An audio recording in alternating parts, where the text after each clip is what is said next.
जय Hind defence lovers. आज की टॉप हेडलाइंस कुछ इस प्रकार है। बॉर्डर्स पर स्मगलिंग को रोकने के लिए अब बाकी सेंट्रल आर्म पुलिस फोर्सेस भी इस्तेमाल करेंगी बीएसएफ की तरह मधुमक्खी वाला मॉडल। पीओके में तेज हुई भारत में विलय होने की मांग।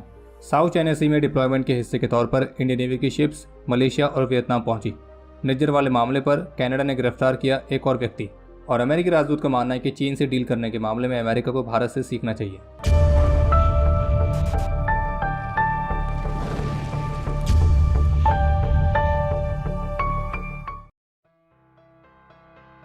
भारत की डिफेंस इंटेलिजेंस एजेंसी के DG lieutenant general DS Rana 13 मई से 15 मई तक तंजानिया की ऑफिशियल विजिट पर रहेंगे और उनके इस विजिट का प्रमुख उद्देश्य रहेगा दोनों देशों के बीच के डिफेंस टाइज को मजबूत करना और रीजनल सिक्योरिटी कोलैबोरेशन के लिए अलग अलग अपॉर्चुनिटीज को डिस्कस करना।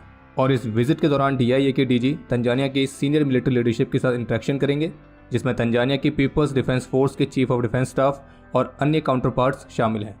और इसके अलावा डीजी डीआईए द्वारा हाई कमीशन ऑफ इंडिया में स्थापित किए गए एक नए डिफेंस विंग का उद्घाटन भी किया जाएगा। और इतना ही नहीं बल्कि एक गुडविल जेस्चर के तौर पर डीजी डीआईए द्वारा तंजानिया की पीपल्स डिफेंस फोर्स के लिए भारत में मैन्युफैक्चर की गई बुलेट प्रूफ जैकेट्स भी उन्हें प्रेजेंट करेंगे।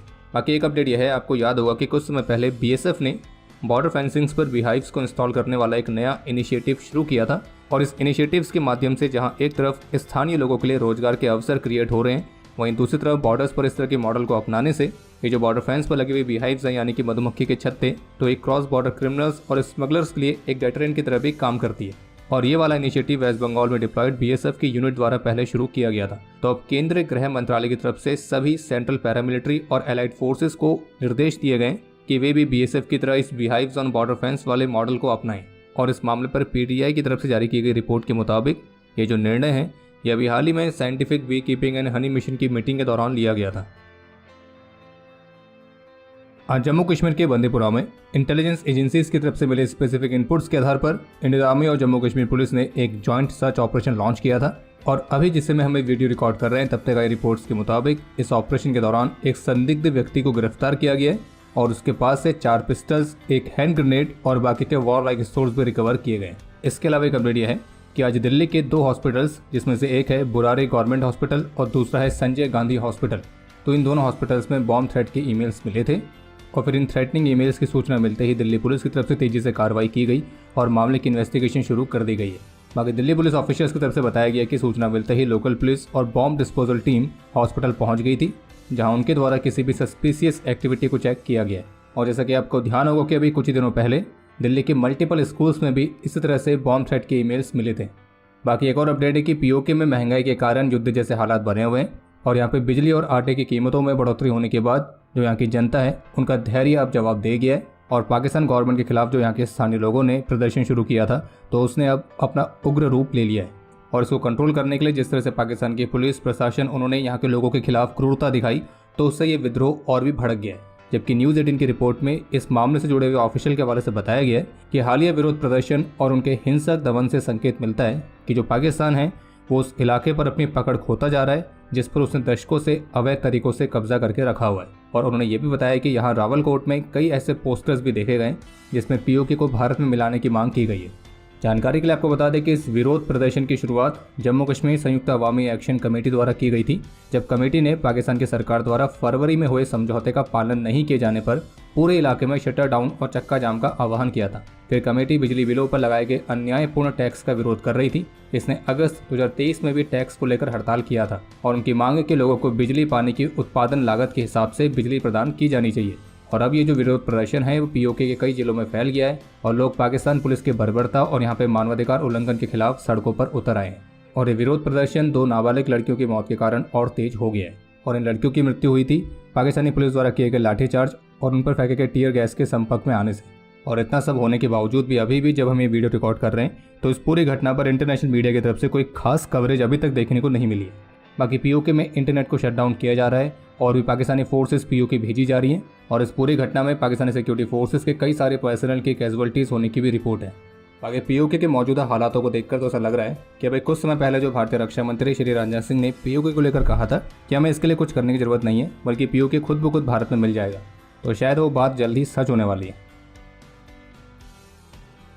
साउथ चाइना सी में अपने ऑपरेशनल डिप्लॉयमेंट के हिस्से के तौर पर इंडियन नेवी की 2 शिप्स INS दिल्ली और INS शक्ति मलेशिया पहुंच चुकी है। और वहीं दूसरी तरफ इंडियन नेवी की INS किल्टन वियतनाम में है। और INS किल्टन की जो विजिट है वो इंडियन नेवी और वियतनाम नेवी की मैरीटाइम पार्टनरशिप एक्सरसाइज के साथ समाप्त होगी। और जबकि मलेशिया में भी इंडियन नेवी की शिप्स मलेशियन नेवी के साथ मैरीटाइम पार्टनरशिप एक्सरसाइज का हिस्सा बनेगी। बाकी इसके अलावा एक अपडेट यह है कि अभी हाल ही में वज्रकोर के GOC ने आर्मी के न्यूली इंडक्टेड वेपन्स और हेक्साकॉप्टर के साथ इंटीग्रेटेड स्मॉल आर्म्स की फायरिंग को विटनेस किया था। और इन टेक्नोलॉजीज का एडॉप्शन इस बात को दर्शाता है कि आर्मी अपने आप को भविष्य के युद्धों के लिए तैयार कर रही है।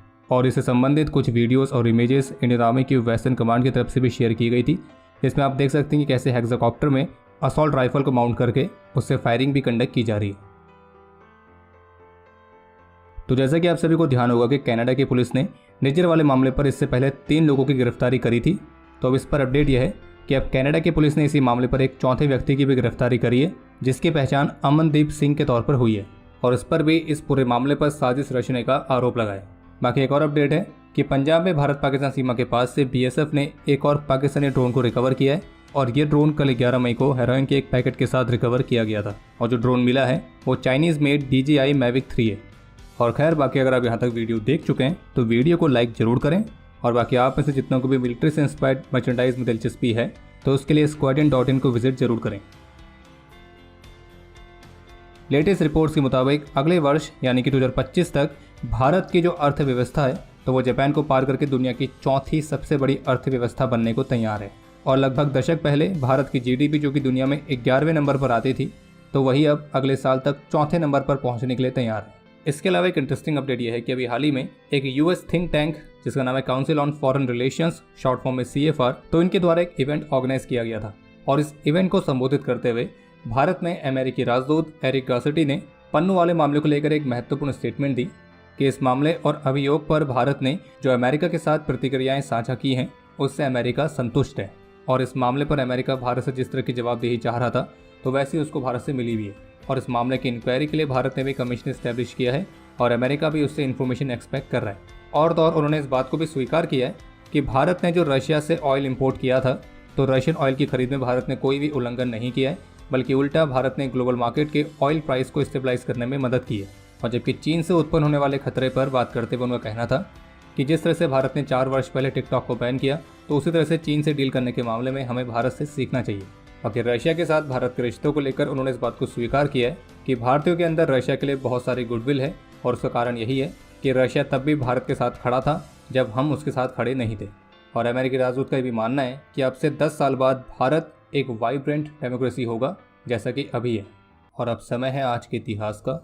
आज के दिन 1992 में 15 असम राइफल्स के राइफलमैन प्रतापन BK, 2015 में 23 असम राइफल्स के राइफलमैन मंजीत सिंह, 1981 में 7 असम राइफल्स के राइफलमैन दरवान सिंह और 1992 में 15 असम राइफल्स के राइफलमैन मैथियास टोपनो वीरगति को प्राप्त हुए थे।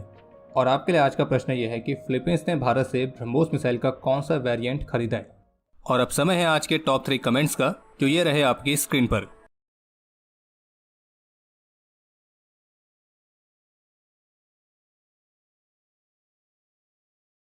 तो हमारे आज के इस एपिसोड के लिए इतना ही। उम्मीद है आपको एपिसोड पसंद आया होगा। पसंद आया तो वीडियो को लाइक जरूर करें। कोई भी सुझाव या सवाल हो तो उसके लिए कमेंट सेक्शन ओपन है। और अगर आपने अभी तक डिफेंस स्कॉट की सुपर ऐप को डाउनलोड नहीं किया है तो आज ही डाउनलोड करें और एक्सप्लोर करें डिफेंस की दुनिया को एक अलग तरह से। बाकी जल्द ही मिलेंगे नए एपिसोड के साथ। तब तक के लिए जय हिंद, जय भारत।